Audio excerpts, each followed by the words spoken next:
All right, y'all, welcome to the Scott Horton Show. I am the director of the Libertarian Institute, editorial director of antiwar.com, author of the book Fool's Errand, Time to End the War in Afghanistan, and I've recorded more than 5,000 interviews going back to 2003, all of which are available at scotthorton.org. You can also sign up for the podcast feed. The full archive is also available at youtube.com/Scott Horton Show. All right, guys, on the line, I've got Brett Wilkins, and he is a regular writer at Counterpunch, Common Dreams, antiwar.com, and the new Collective 20. And the piece today we're going to be talking about is at antiwar.com, Nuclear War or Invasion, the false dichotomy of Hiroshima and Nagasaki. Welcome back to the show. Brett, how are you doing, sir? Hi, Scott. Thank you. It's always a pleasure to be here. Great, man. Great to talk to you. So tell me real quick before we get into the history here about Collective 20. What's that? It's a new collective of writers and activists. I believe it was started by Michael Albert of ZNet. I was invited by Medea Benjamin to join. And that's one of the leaders of Code Pink there, right? Yeah, one of the founders of Code Pink. And Noam Chomsky is in it, and Bill Fletcher Jr., Jamala Rogers, just an international group of activist writers, mostly socialist. Just trying to change the world one word at a time. That's cool. And you mentioned to me before that it was your articles at antiwar.com that they noticed, huh? Yeah, actually, it was because I simultaneously submit to Anti-War Common Dreams sometimes, and they definitely noticed the articles that I was writing. So. Thanks to antiwar.com for that opportunity. Well, listen, I mean, you've made yourself one of the greats. Absolutely indispensable work on a constant basis here. I don't know what we'd do without you. So how do you like that? Appreciate it. Yeah. And this is no exception. This is, in fact, a prime example of what I'm talking about here. Right to the actual point instead of what everybody else is talking about. The false dichotomy of Hiroshima and Nagasaki. We had to kill a couple of 100,000 women and children and men. And we had to do that because otherwise 1 million American GIs would have died. And at that point, Harry Truman had no choice but to do the right thing and pull the trigger, as all American patriots agreed at the time and to this day. Right or not? No, it's a false narrative, clearly, based on the statements of 7 out of 8 of the 5-star U.S. generals who opposed it, based on one of them including future President Dwight Eisenhower, many of the scientists who worked on the atomic bomb, historians, and many Japanese themselves who, if there's one thing that the Japanese feared more than an occupation by American capitalists, it was an occupation by Soviet communists. So, it was the entry of the Soviet Union, which happened on August 8th, the declaration of war by the Soviet Union against Japan, who knew that they would lose, not only Manchuria and Korea, which they occupied, but also Hokkaido, their northernmost islands as well, and maybe even be under a communist occupation. And so while the emperor said in his radio address to the people that, the terrible new weapon had something to do with it, they were losing cities at an average of 2 to 3 a week by conventional bombing at that point. So the loss of another 2 cities in a week was no banner or news in Japan. So while the atomic bombings played some role, it was the entry of the Soviet Union. The Soviets, they didn't play, their entry into the war didn't play so much of a factor in defeating the Japanese as they did in defeating the Germans, but it was a factor in forcing the Japanese to actually accept the fact that they would have to surrender unconditionally, which is interesting as well, because the United States, for all its conditions, included the unconditional surrender of the emperor to Japan. And one of the first things that Douglas MacArthur did when he was, in charge of Japan was to allow Emperor Hirohito to remain on the chrysanthemum throne. So unconditional surrender. Yeah, right. Right. That was the thing of it, too. And they'd been offering for months to negotiate based on an almost unconditional surrender with the just one condition that they could hang on to the emperor. They were already beaten. And they had been putting feelers out. I just learned this one the other day. Did you know that it was Allen Dulles of the OSS who had gotten word, I believe through the Russians, that the Japanese wanted to talk and only had the one condition. Otherwise, we're willing to surrender entirely on everything except the emperor. Yeah, I did know that it was the Soviet Union through which they were trying to, have as an intermediary. I did not know about Allen Dulles. Of course, the efforts Greg to Mitchell. That's where I learned that, was from Greg Mitchell's new book. So the feelers through Moscow obviously were ended once the Soviet Union entered the war. But yeah, they tried through the Swiss, I believe, and I believe they definitely tried through the Russians. And we knew that because the United States knew it, because they had been intercepting their cables, and through the MAGIC program were able to not only intercept them but decode them. So they were fully aware of this. Going back, I believe, early in maybe even late 1944, but certainly by early 1945. Mm-hmm.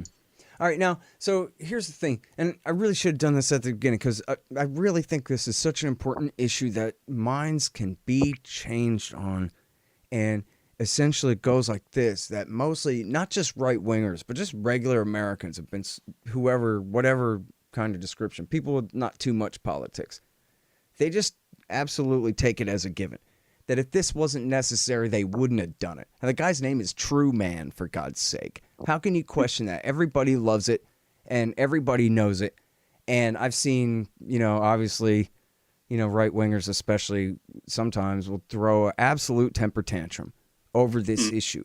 But then, and I've seen this done, I've done it myself, and I've heard stories where this has happened to other people, and they have been responsible for shedding light, and that is that you just hit them with the gigantic list of admirals that you mentioned at the beginning here. All the admirals and the generals, 2 5-star generals, and almost everyone running the World War II effort opposed the nuking of Japan, including people like MacArthur, who was obviously, as Taft's running mate, was 2 or maybe 3 clicks to the right of Ike Eisenhower, who also agreed that we did not have to and should not have done that. So I was just wondering if you could talk more about that, Eisenhower and MacArthur and Nimitz and the rest of these guys, and what their position was, because I think that can be really enlightening to people,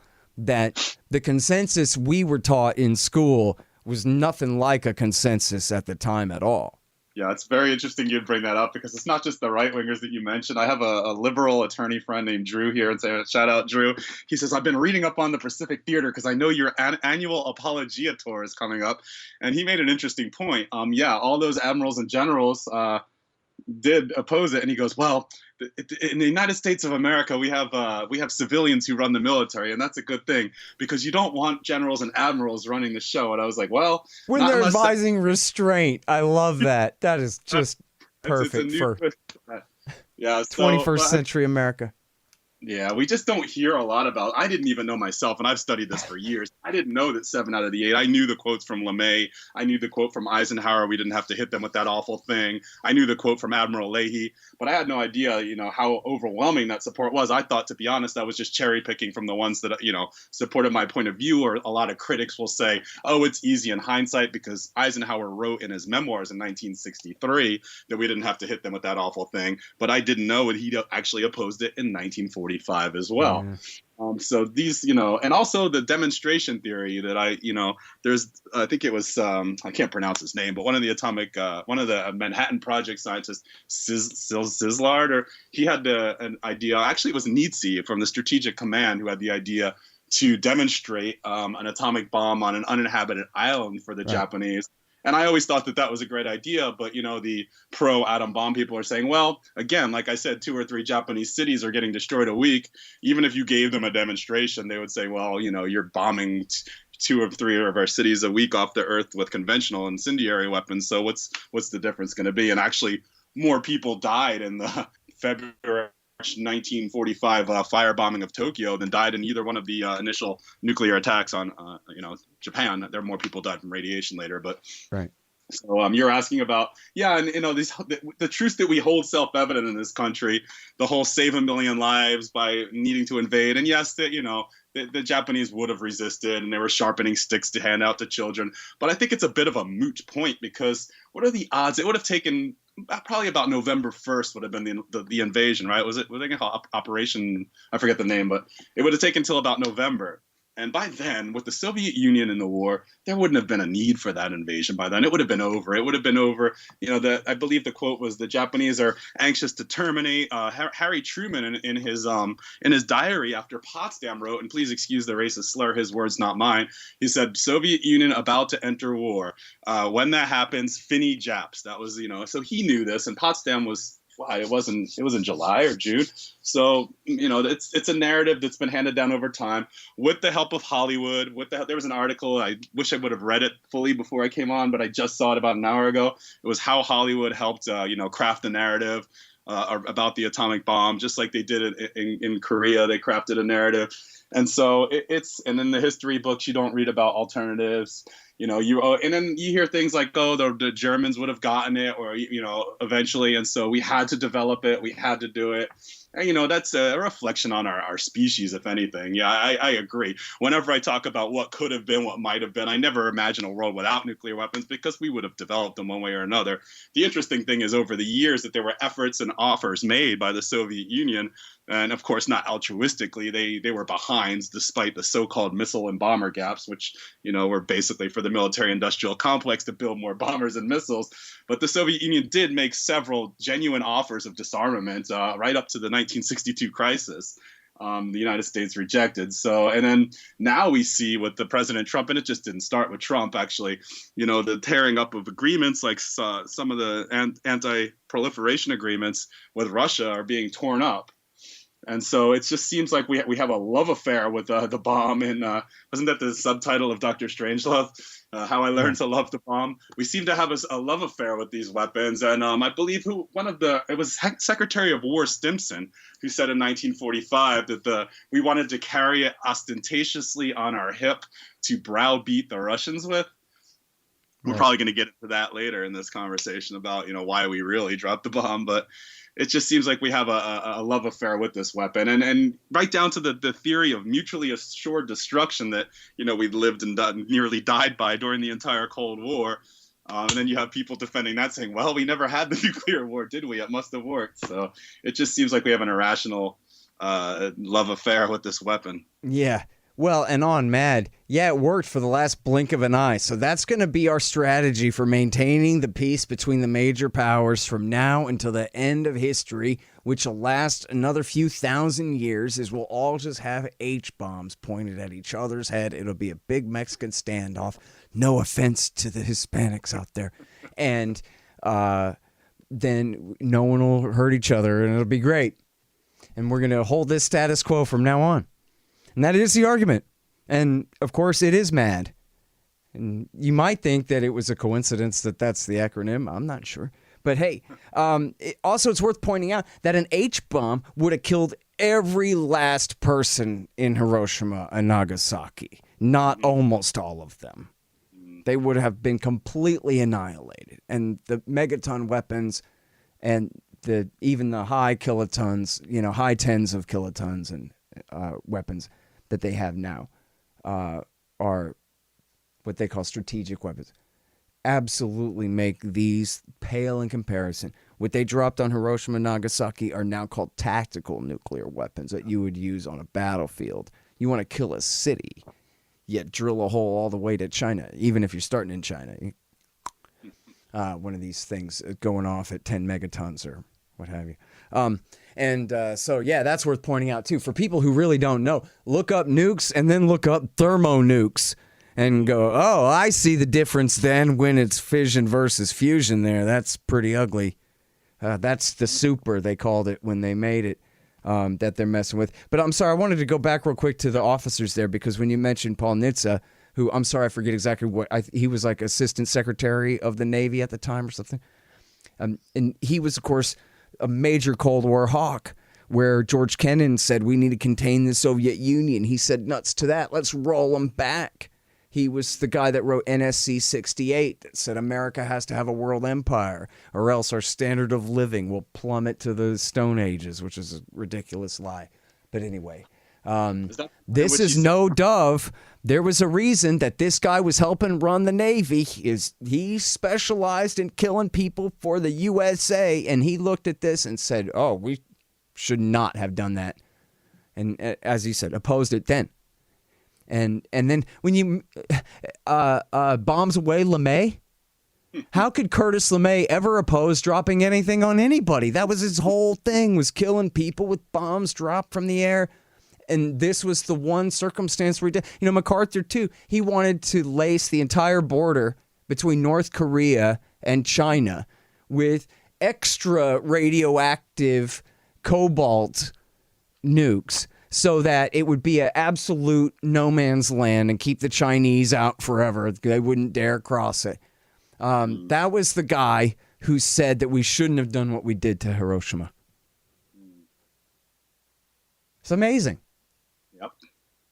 And it really goes to show that they weren't under any illusions at all. I guess that's the real argument, right? Was if Paul Nitze and MacArthur and all of these guys, if they said this, then they had to have been right to say it, right? That this was all unnecessary and we shouldn't have done it. Because if it was anything approaching necessary, they would have been in agreement, of course. Mm-hmm. So for them all, there's laundry list of people, and you do cover it in this piece. You go through the list of these guys. It's just, that's the definitive case. That's all you need to know. MacArthur opposed it, and Ike opposed it. Mm-hmm. Shrug. Anyway, so now I love this. You got this great quote from this recent webinar. Would you talk a little bit about this webinar, where people can watch it if we still can? And this wonderful quote from McGeorge Bundy, who people might know as the Butcher of Vietnam.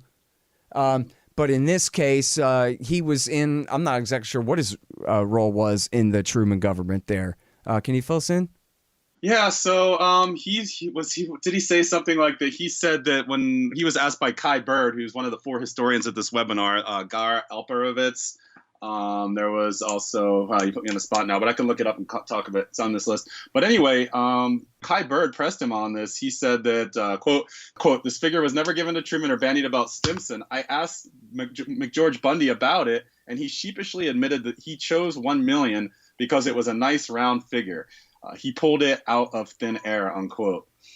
So yeah, that was an interesting mission. But I think these 4 historians, it wasn't an organization, so that I can't point to any organization at the webinar, but they were basically giving a webinar for journalists on how to report more accurately on the decision to drop the bombs, which we discussed earlier. Mm-hmm. You know, it's the narrative that needs to be changed in this country. And it's interesting you mentioned education before too, because I mean, there's lesser educated people, but they were, you know, reared on the traditional narrative, who were telling me we never waged nuclear war against Japan. We dropped atomic bombs on them. And I'm like, well, you know, you were talking about the difference between megaton bombs and the smaller kiloton bombs.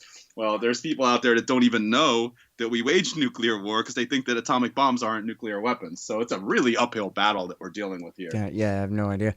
Which, by the way, for your liberal lawyer friend, I was thinking maybe me and him could collaborate and write a book called "Torture is Just Fine When the Army and Marines Do It at Guantanamo, in Iraq, and in Afghanistan, because George Bush and Donald Rumsfeld were wearing 3-piece suits when they ordered it to be done." No. I don't want to make him sound bad. He actually believes that. He said everything you say about the United States empire is true, he says, but he's one of those who falls into the category, and he may or may not be right on this. He says that if any other country, if China was in charge right now instead of the United States, it would be a lot worse. And I'm like, well, it hasn't invaded anyone since 1984. It sounds like he would also agree that if the Army and the Navy and the Air Force said, "We want to just come home," that he would side with the civilian imperialists against them and say, no, bow down to the will of the civilian arms suppliers and their agents and continue to conquer the world against what you think is what America's best interests there. Yeah, you're kind of right. He did. I think he did object to the pulling the troops out of Germany. I think that's how this conversation might have even. Yeah. So sorry, Drew. Didn't mean to talk about you, but he's probably going to hear this. So. Hey, you know what? It's the most trusted institution in America, the U.S. military. How can you question them? And I love it that they have such trust to run everything, except when they say they don't want to do something. And now all of a sudden, oh man, good thing the civilians are in charge to keep them working hard. Yeah. I mean, he does make a generally good point about the separation of power between military and civilians. But on that once in a million occasion when you got 7 out of 8 of your five-star officers telling you this ain't a good idea, you know, and I don't understand. Truman wasn't a particularly bloodthirsty type. I mean, as far as U.S. presidents go, I mean, he did, you know, preside over the death of a few million North Koreans and all that, but he wasn't, you know, well, I don't know. He just didn't give a damn is what it is. Maybe that's it. Yeah. Yeah. But, yeah, anyway, it's funny, though, because you do see situations where, ironically, the standing army is the break. Dick Cheney says to the Joint Chiefs of Staff, look, I want to hit Iran. And they tell him, no, we don't want to do it. And you'd have to fire us. Essentially, they implied you'd have to fire us because this is beginning in 2007. We're not going to Iran, Mr. President. So in that case, you know, yeah, it's ironical and kind of crazy that our civilians are such madmen. And the military guys who have the most immediate vested interest in finding things to do are sometimes, you know, trying to be the break. Same thing with the war in Libya, where the Defense Department was like, man, don't make us do this. We don't want to do this. Think of all the consequences of this and all the things we're already in the middle of destroying elsewhere and all these things. And the civilians, the hawks push it, right? It's the National Security Advisor, the UN ambassador, and the Secretary of State that pushed that war. Over the will of the goddamn Pentagon. Sorry for cussing. No, it's people who are closest to it sometimes have, you know, in Collective 20, we have Vincent Emmanuel, who I'm sure you're familiar with, from Iraq Veterans, I believe Iraq Veterans Against the War. He was he gave one of the Winter Soldier testimonies. Oh, okay. And, you know, you can go back to Smedley Butler, you know, sometimes those who are, often those who are closest to war are the ones who know how messed up it is and will do anything to, you know, try to avoid it. You know, Smedley Butler wrote a book and gave a speaking tour on the war as a racket. You know, he's like, I spent my career, you know, as a muscle man for, you know, big capital. He said Al Capone, he ran 2 districts. You know, the United States government and military could teach him a thing or two about running a racket. Right. And so, hey, in 2020, we have an entire generation of war on terrorism veterans who have their own anti-war movement right now. From bringourtroopshome.us on the right to all the Iraq veterans against the war and all the different writers and groups, libertarians and left and right and all over the place, Ron Paulians, who think about how many millions of guys have gone to the major 2 of America's wars with, you know, large numbers of U.S. ground troops in Iraq and Afghanistan. And think of how many of those guys have come back and also can see Iraq and Afghanistan from here. And how it's turned out since they gave everything they had over there, you know, and how they must feel about it. So, no surprise. Yeah. It was all predictable, wasn't it? Yeah. I mean, we could have told him this is how it was going to end up. In 2003, you could have told him that. Sure, absolutely. And did. You know what? So a guy emailed me and said, you got to promise not to show anyone at all, but I'll show you. And I says, all right. And it was 2 major, like really high quality panoramas of Hiroshima that were taken by his grandfather in 1945. And I think, I don't want to quote it wrong, but I'm pretty sure just in the weeks after the attack. Wow. And they're, you know how some JPEGs you can click on them and really zoom in there to the high quality? It's still crisp. Like this is extremely, these things. And he's working on the copyright and whatever, make sure people don't run off with them and what have you. I don't know. But hopefully those will be available at some point. But I've seen a million pictures of Hiroshima before and everything. And yet this is still just absolutely shocking, Brett. You should see it, man. It's just, you know, you always see it's always too narrow a frame. As Robert Gates would say, war through a soda straw. But nah, this panorama from all the way over there to all the way over there and everything in between of this entire city, just absolutely level. As this article we ran at antiwar.com was quoting someone the other day saying, if you dig 2 feet down, you'll find bones. And that's anywhere in the city. Wow. You know, they're still everywhere. It's absolutely unbelievable. It's just unbelievable. There's 2 of them. I really hope that someday we can post those for people to see because, you know, Talk about the ultimate government program. I mean, this thing, holy crap. And again, that's a tactical nuke. That's a little... Right. 16 kilotons, right? It's... Yeah. 1 mile total destruction radius. I mean, yeah, it's nothing compared to the ones that they have now. Yeah. By the way, you should check out this book by Greg Mitchell, which is called The Beginning or the End, which was this phony docudrama that they made back then. That's so full of ridiculous propaganda. It's the most shameful thing because they can't tell the story of the nuking without having to lie all the time. And right. Otherwise, it just seems too crazy. Like, you know what I mean? Like, as they're producing the movie, they're like, man, we really need to add in another justification at this part, I think. You know, as they're making it, they don't know how else to put the thing together. What's the title again? It's called The Beginning or the End. And so it's the story of the making of the bomb, and then in parallel, the people who produced the movies, the propaganda movies. And one of the side stories is funny because it's Ayn Rand had a contract to write screenplays for Paramount. So they hired her to write about this ultimate government program of mass murder. And so she decided to try to spin it as this great libertarian achievement for free market scientists or something somehow. And it has some really funny quotes in it and things like that. Yeah, it's really funny, man. It's got a lot. I mean, funny in a horrible, ironical way kind of thing. The way that they told the story and the blatantness with which they lie because they had to, you know? Right. Man, we better put some flak out the window. You know, that's just like the easiest example, you know? I'm like, there's no flak. They didn't have a single anti-aircraft gun left anywhere in Japan by the time we nuked that city. Hold on just 1 second. Be right back. So you're constantly buying things from Amazon.com. Well, that makes sense. They bring it right to your house. So what you do, though, is click through from the link in the right-hand margin at scotthorton.org, and I'll get a little bit of a kickback from Amazon's end of the sale. Won't cost you a thing. Nice little way to help support the show. Again, that's right there in the margin at scotthorton.org. Hey, y'all, check it out. The Libertarian Institute, that's me and my friends, have published 3 great books this year. First is No Quarter, The Ravings of William Norman Grigg. He was the best one of us.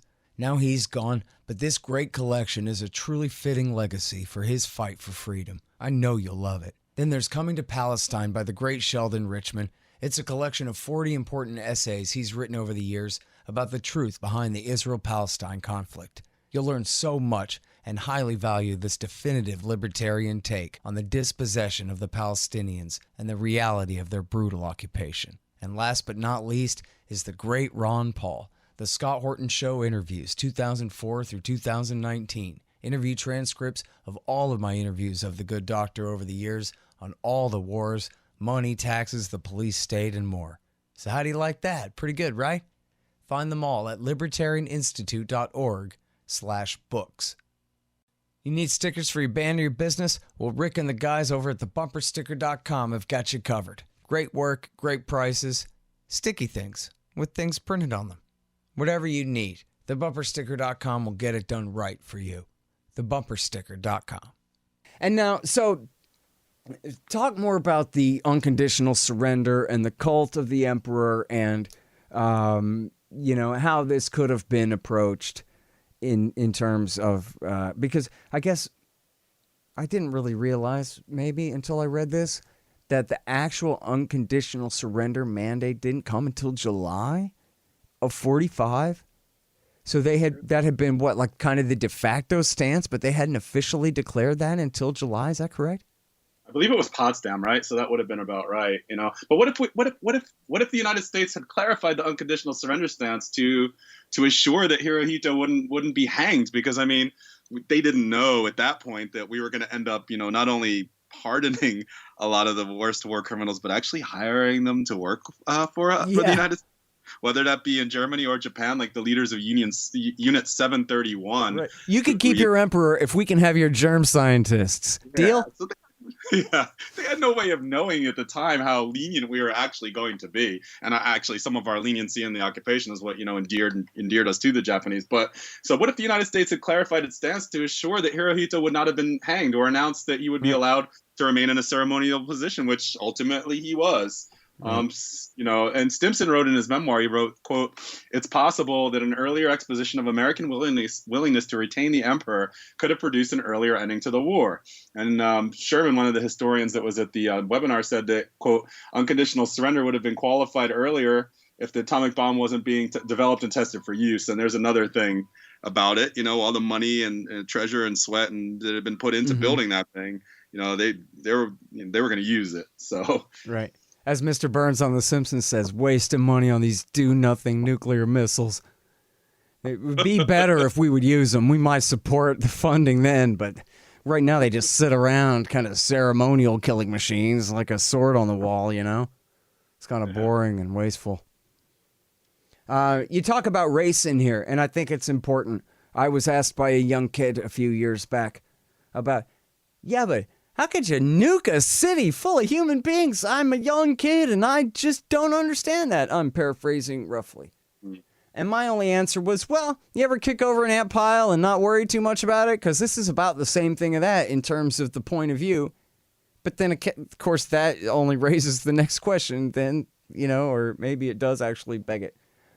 Well, where the hell did Americans get the idea that Japanese human beings were ants whose pile you could kick over in a way that just, if it was the other way around, they were firebombing all of our cities to the ground, nuking our cities, they would, of course, be the worst barbarians in world history, right? That would have made them 10 times less human than they already were.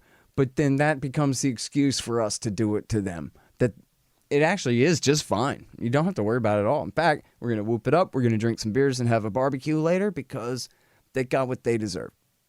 Yeah, there's definitely a racial element. And it was a weird kind of racism, too, because I'll never forget. I remember looking at in my grandfather's basement, there was like old Life magazines from the war. And one of them was like how to tell the difference between the Japanese and the Chinese. The Chinese is a noble, hardworking, diligent. He's our friend, and the shape of his nose and face. And then there was then there's the dirty, evil Jap and la la la. So it was a nationalized racism as well. But I really doubt that we would have done this to. Well, we did some really bad things to German cities as well. As George Carlin said, that's only because they were trying to cut in on our action, which is bombing everybody browner than them. Right. We didn't put the Germans in concentration camps during World War II, and we didn't, So, yeah, there was definitely a racial element to it, of course. I don't think the United States has actually waged war on any white people. Sorry. There was a 1999 bombing of Serbia. Oh, but other than that, since World War II, I don't think we've actually waged any war against any white people. I'm not saying that's, the reason why. The Serbs who heroically fought the Nazis in World War II, by the way. Yeah, absolutely. And there's the old theory that we don't bomb countries with McDonald's, and that was another war that kind of put that one in. But anyway, yeah, it was definitely racist. We don't have to go over any of the slurs and the names. You've seen the propaganda posters and all. There's always demonization of the enemy during wartime, of course, but it took it up to another notch. I remember when I was a kid in the late 70s, early 80s, you could still see on the cartoons, the Looney Tunes cartoons. I was just gonna say that, man. He's stealing the words right out of my mouth. Sorry, they would still occasionally play also with the Tom and Jerry, where the black housekeeper was, they would still play the racist cartoons when I was a kid. So you could see the way they portrayed the Japanese, and the Germans were, they caricatured them too, but it was nowhere near as subhuman. The kind buck of depiction. teeth and the big round nearsighted glasses with the giant eyes behind them, right? Exactly. Yeah. And I remember, that from Bugs Bunny too. And still, even for years after, they still you'd be out in the middle of the desert with the Roadrunner and Coyote, and there'd be a big billboard that says "Buy war bonds." Yeah. Yeah. Right. Yeah. Oh man. Anyways, it's somewhat understandable. On a rational basis, not a normative one, that people who are that far away are fairly easy to lie about. Hell, for most of us, California is pretty far away. If you're in California, then you know that the rest of America is kind of way over there on the other side of the Rocky Mountains. It's a big country. And having a bunch of Japanese on the West Coast rounded up, I bet there are a lot of people east of the Mississippi who didn't even know that had occurred, you know? Probably. But, if you talk to the soldiers, another thing, if you talk to soldiers, veterans from the war, you will not hear any of that racist talk. They'll tell you. And the same thing goes for Korea. The same thing goes for especially Vietnam. Like, man, you could say what you want, but they fought. They were brave. They fought tremendously. It was hard. They were a hardest enemy, and I have nothing but respect for them as fighting men. Yeah. So that racism, interestingly, of course, they had the names, the slurs and all, but you don't really hear that being put forth a lot by veterans who actually had to fight face to face with them. They have a great deal of respect, it seems, even though there were some of them that, there were POWs, American POWs that died at Hiroshima. There were American POWs. George Bush narrowly escaped being dinner. Some of them were actually eaten by the Japanese. And despite all that, it seems like if you talk to the veterans, they had nothing but the utmost respect for them as a fighting people. Mm-hmm. And for the way that you mentioned earlier, that despite the terrific hammering that they took, that they still kept up that fighting spirit. And it wasn't really based on fear of what would happen if they turned against. No, it was based on a reverence of the godlike emperor. So, well, they and got also, even when your government, you're familiar with this, even when your government picks the fight, it's easy to believe that you're on the defensive. And here the Americans are coming with this overwhelming power. And our government calls it so cynically the rally around the flag effect, which they just love to try to reproduce. It's, the economics of failing upwards as a government department. If only a real crisis breaks out, we'll do better instead of getting fired for letting it happen on our watch, for example. I want to go back to what you're talking about with the Cold War as it developed after that. I was interviewed not too long ago by a millennial-aged person, not a Zoomer, but a generation, whichever there. And about the new Cold War with Russia. And the first question was, what was the old Cold War with Russia? Because here we are living, far into the future. You and I both, I think, late 70s, early 80s kids, as you were saying there. We remember an entire different era that a lot of people have really no idea of. And their government school didn't teach them history as a subject at all. Maybe a little bit of social studies, so-called, but no real history. So they don't even know anything about even, say, for example, the brinksmanship of the Reagan era. Which was from just, when they were very young, younger than us, but alive. And so I was talking with this guy, Kingston Reef, earlier from the Arms Control Association about how, at the height of the Cold War, where America and Russia had something like 40,000 nukes each, and the level of tension that got to. You mentioned the missile gap, but they did catch up there after a while, or at least I don't know how many missiles they had, but they sure had a hell of a lot of warheads. So maybe you can take us through a little bit of that, and even, as you were kind of hinting at there, a bit about how unnecessary it all was, really, and how they could have ended the Cold War long before 1988 and 89. You mentioned that the younger generations don't know, but the older generations will tell us that you don't know what it was like in '62. But let me tell you, I remember very clearly. I was 9 or 10 years old. It was about 1983, and things were getting really hot in '83. It was like you had the Russians that shot down that Korean airliner with a bunch of Americans on it. You had the U.S. and NATO doing these military exercises, Able Archer, that the Russians thought was like a preparation for an invasion. You had that movie. It was an ABC after school movie or ABC evening special movie that my mom wouldn't let me watch, but I snuck and watched it anyway, called The Day After. And man, it's still seared in my brain to this day. So yeah, the last gasp of the Cold War was pretty damn hot, and I remember it clearly. But as far as Hiroshima and Nagasaki, I don't, they were about the last battles of World War II, but they were also pretty much the first battles or the opening salvo of the Cold War. American leaders knew it. They knew that the Soviet Union was going to feature prominently in the Cold War order, and they wanted to maximize their own position as the dominant nuclear power. And of course, what do you expect is going to happen? Within 4 years, actually, the Russians had their own bomb. And yeah, there was a missile and bomber gap in the early days, but yeah, they definitely caught up and then some. And so Stimson himself acknowledged that, U.S. officials saw the nuclear weapons as a diplomatic weapon. And I think I used the quote before. He said that some of the men in charge of foreign policy were eager to carry the bomb as their ace in the hole to browbeat the Russians with the bomb held ostentatiously on the hip. Yeah. And Truman himself said, I'll have a hammer on those boys. He was referring to the Russians about it. And so, they knew what was going to happen. They knew the arms race that was going to ensue after that. And I mean, Albert Einstein and other scientists who worked on it, they came out about it. But by that time, it was too late. The genie was out of the bottle, and you had other countries working on it. And within 10 or 15 years, you had the British, the French, the Soviets, the Chinese by the early 60s, and then the Indians and Pakistanis and the Israelis, although they denied it. And then even South Africa, which, interestingly, the only country ever to give up their nuclear arsenal. And they didn't do it post-apartheid. They did it during apartheid. So I never thought I'd give props to the apartheid government for something. But for that, yes. Well, no, it was because they saw the end coming and they didn't want to turn them over to the black majority is exactly what it was. Oh, no. Wait, they didn't want black people having nuclear weapons? That's what it was? That was exactly what it was. Oh, my God. I can't believe it. That's crazy. That makes perfect sense. And I gave a speech yesterday with the Campaign to Stop Killer Robots and Mines Action Canada, in which I listed the 9 countries that had nuclear war, and 8 of those 9 nuclear weapons, and 8 of those 9 countries are actively involved in either wars or military conflicts today. And the only one that wasn't is, interestingly enough, North Korea. Mm-hmm. So, and we talked about Matt earlier.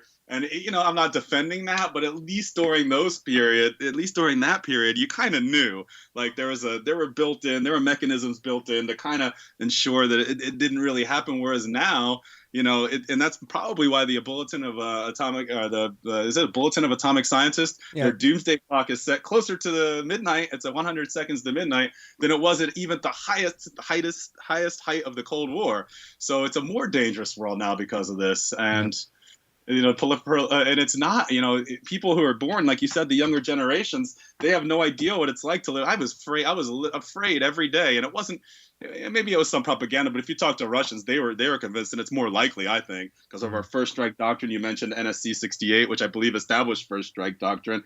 All of these, we had them surrounded with weapons, and even in 62, we took them out of Turkey, but they were already obsolete. We were surrounded them already. They believed that we were, ready to launch nuclear weapons at them. So the generations that were born, after the Cold War, they have no idea, like you said, they have no idea what it's like to live with that fear. But the possibility of that kind of nuclear Armageddon may be more now than it has ever been.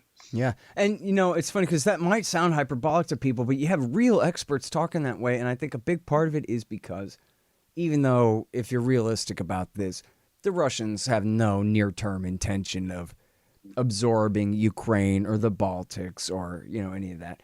But America has moved the line from the Elbe River halfway across Germany, as Pat Buchanan has pointed out, which used to be the dividing line between East and West Germany. And they've moved that line 1,200 miles to the east, all the way right to Russia's borders. And even as Trump is pulling troops out of Germany, he's putting them in Poland.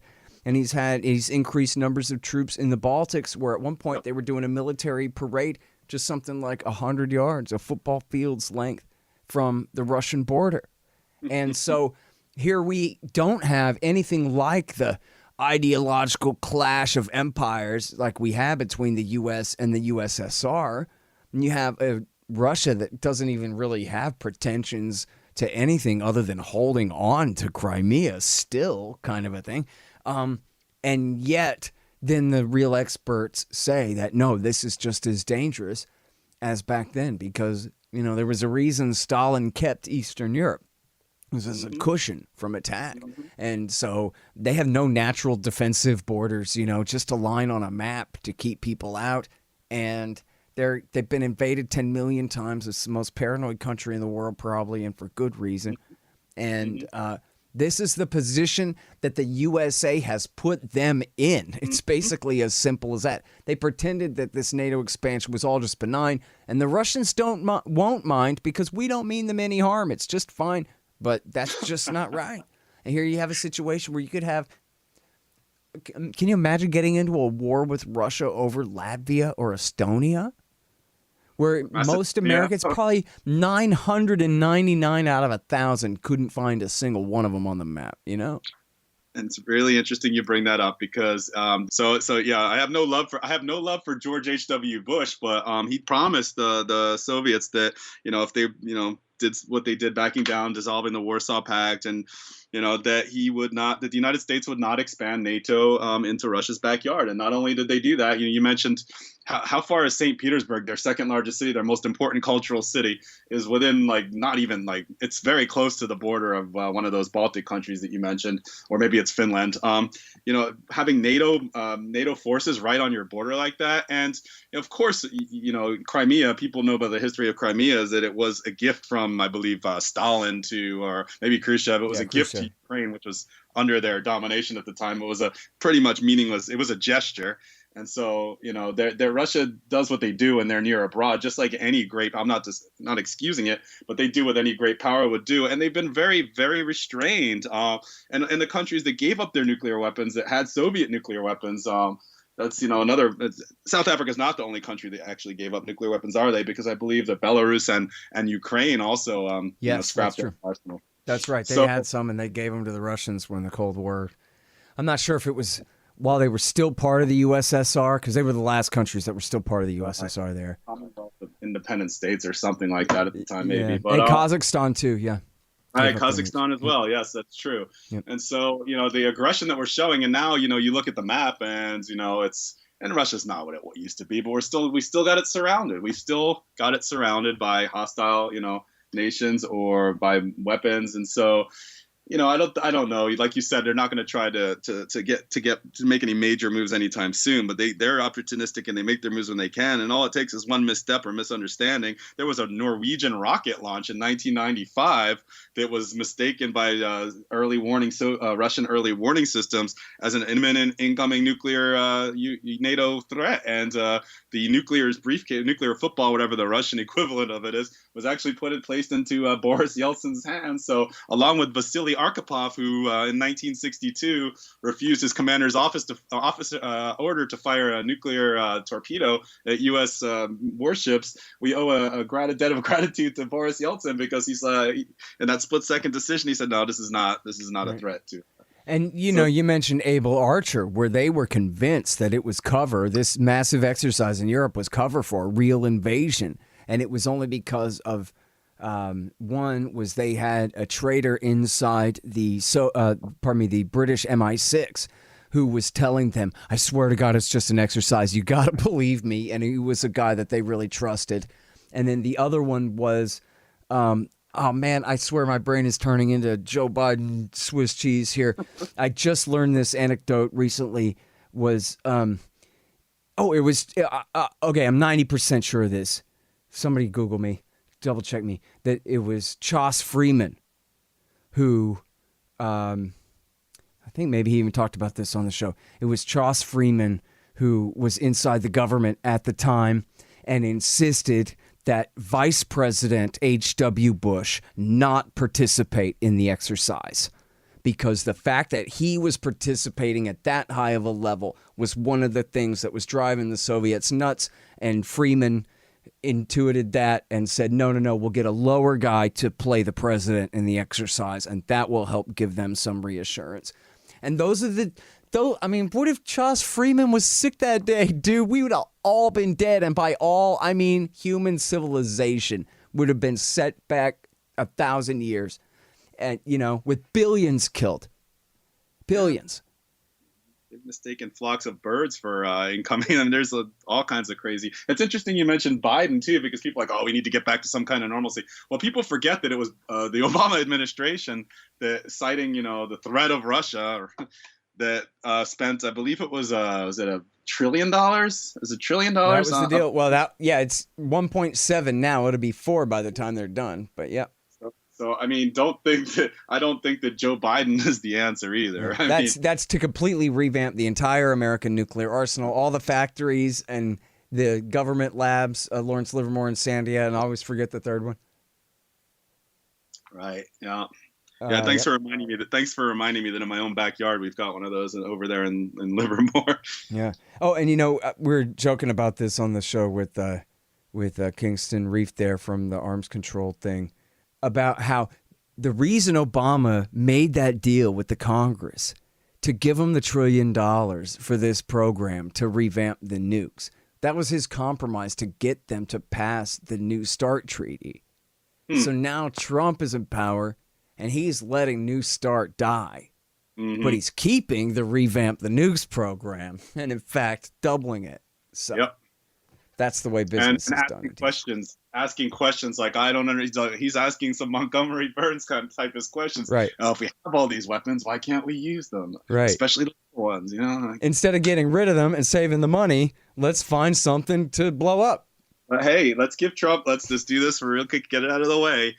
In my lifetime, there have only been 2 presidents in my 46 years on this earth. There's only 2 presidents that haven't started a new war. One of them is Jimmy Carter, and so far the other one is Donald J. Trump. So I don't know. Although, with Carter, he gave Saddam Hussein the green light to attack Iran and gave the CIA the green light to start backing the Mujahideen in Afghanistan. So without him kicking all this off for Reagan and Bush and Clinton and Bush, it would have never been like this at all. And then, and we don't begin to know the consequences of Trump's heinous policies all across the Middle East. But you're right, could have been worse. He backed down when they were trying to push him into conflict with Iran. He did a little bit when he could have done a lot. And that Soleimani thing was reckless as hell. I don't want to defend it, but then he let the Ayatollah get the last word, right? The Ayatollah fired some missiles, and Trump goes, they missed. What do I care? And let that slide. Didn't insist on getting the last strike in. So that's pretty good. I'm grading on a curve, Brett, but I'm agreeing with you here, man, that, it sure could have been worse. A low bar. Yeah, very low bar. But look who we're dealing with. Not just him, but the whole group of them. The ones he's replacing, too, as you're saying. The ones trying to replace him. Last thing here is just I wanted to ask you if you'd ever read Ellsberg's book, Doomsday Machine. No, I know, Daniel, but I have not read that. Oh, yeah. So you got to. Because it turns out that when he liberated all the Pentagon papers, he also liberated all the nuke papers. But then he decided, well, one thing at a time, we got to do Vietnam first because that's what's going on now. And then he says, I don't know if this is true, but I like the guy and trust him. I've known him for years, and I love the guy. I believe him. I have no reason not to. He says he gave all the papers to his brother, who hid them under a pot-bellied stove or a cast iron stove in a garbage dump. But then a hurricane came and blew the whole garbage dump down and is lost forever. But fortunately, he's Daniel Ellsberg. His IQ's probably 170 something or something. And so he just decided to remember it all instead. So he did and wrote a book about it. And there it all is, including word for word conversations with all of these goons as he, lived his career to a great degree as a nuclear war planner was, much of what he did in his time in government there. And the kind of stuff that he talks about in that book is just absolutely, you'll love it because I know you like being horrified by this stuff the same way I do. That I promise you'll get a kick out of it, man. It's really something else. Yeah. Need to know it. It's interesting because you see people point at Mao Zedong, who made that infamous quote where it's like, oh, U.S. and Russia could go at it and they could lose 90% of their population, but that would still leave 100 million Chinese to rule. And those are the kind of calculations that Daniel, I think he was talking about in his. I think I've heard of this. Yep. And the Americans are no different. They think just like Mao that we'd lose some cities, but we would also not lose some. Okay. But someone was just saying the other day that there was a quote from a Reagan administration official saying, well, with enough shovels, we could dig ourselves out and rebuild. Oh, good. Oh, that's what we'll do. Instead of all of us producing goods and services for each other in the division of labor in the market, instead, we'll all just have a shovel and dig in the rubble, and then we'll eat again maybe someday, I guess. Okay. Yeah, sounds great. If we're not like Steve Gutenberg, all irradiated and our face falling off, all green, dying. There was a British movie that came out around the same time as Day After. I think it was called Threads. Mm-hmm. It was actually produced. I think it was produced by the BBC to get the British ready because they had the same stupid duck and cover kind of videos, a little more chilling ones that they had. But it was exactly that. It was the focus mostly on their efforts to rebuild, and good luck with that. Basically, yeah, good luck getting crops to grow during a nuclear winter. Good luck getting services, medical or infrastructure or anything. It just wouldn't have happened. It would have been. You would have wished you were at the center. You would have wished you were at ground zero in a case like that. I think because that would have been a better fate than what would have come after for the survivors. Yep. And by the way, that movie The Day After that you mentioned there, which I also saw when I was in elementary school. At the time when it came out, that was the Steve Guttenberg reference there. Right, got it. That movie, that Reagan saw it, and it really meant a lot to him. Yep. And that was the beginning of the turn from Cold War hawk to maybe I can work with this new guy Gorbachev and figure out a new way to move forward here, because I just can't have Missouri nuked this way, because it showed this is what it would look like if the Russians nuked Missouri. And man, it ain't cool at all. Yep. It's ugly as hell. And people can watch. You can just watch the opening sequence of that movie on YouTube. You watch the whole thing. But that opening sequence, it's still powerful. The special effects are good enough to be realistic, to show it. Yeah. His diary had some interesting entries after that. There's one thing about him. He that really did change him. And he really, it's interesting that before that he wasn't aware of how bad it was going to be. I mean, he's the president of the damn United States, but he did have a genuine change of heart.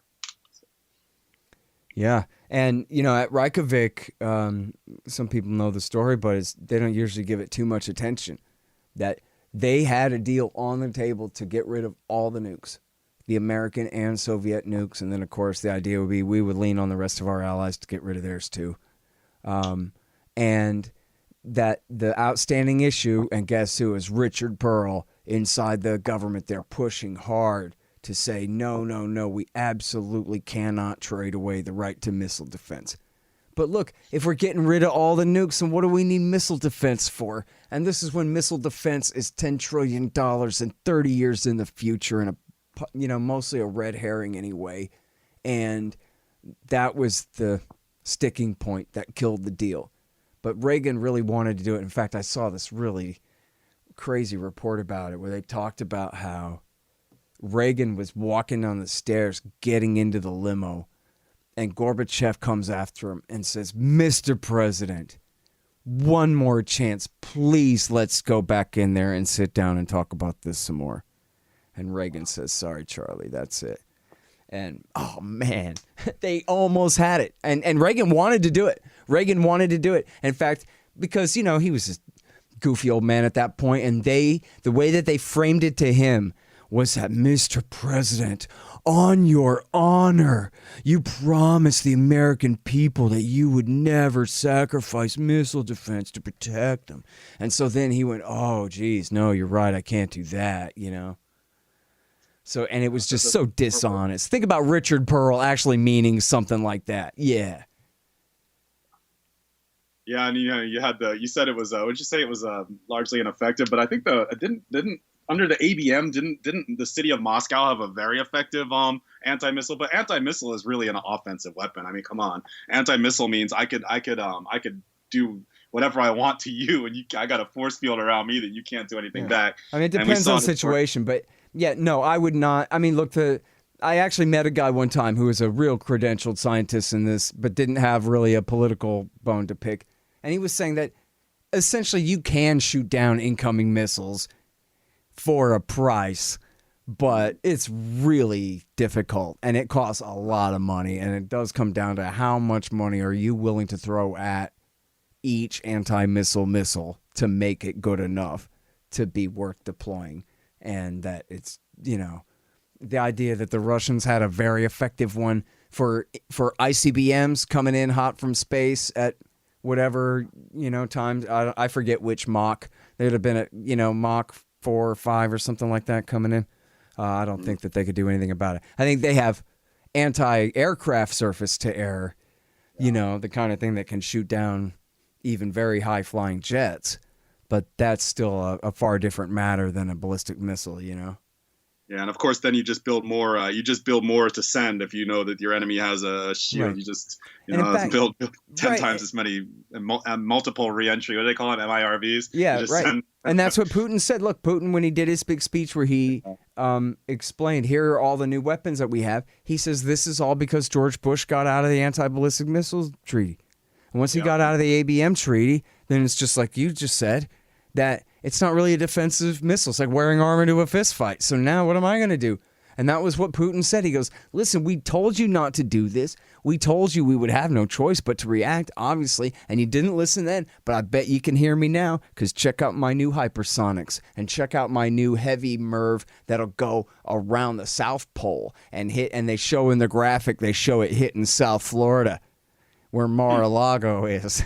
And he goes, I bet you're paying attention now to what we've been doing over here, which he is 100% right, is all George Bush's fault.